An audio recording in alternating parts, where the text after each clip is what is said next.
Kurban etlerimizi pay ettik. Kardeşlerimize ulaştırmak için bu yağmurda mükemmel bir yağmur yağıyor şu an. İnsanlar sırada. Allah Teala nasip ederse hepsine paylarını dağıtacağız.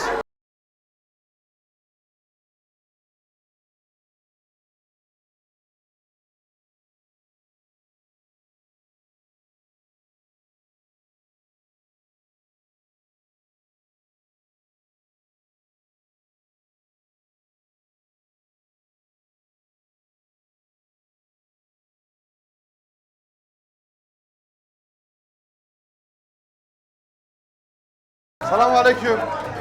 Karakıta Afrika'dan selamlar olsun. Şu an Mali'deyiz. Mali'de dağıtım yapmak üzere geldik. Mükemmel bir yağmur yağdı. Yağmurdan dolayı izdiham fazladır. Biz de buradaki yardıma muhtaç olan yetim ve öksüz ailelere elimizden geleni yapıyoruz. Görüyorsunuz hep beraber ıslandık. Allah Teala hayır sahiplerinden razı olsun. Allah'a emanet olun. Esselamu Aleyküm ve Rahmetullahi ve Berekatuhu.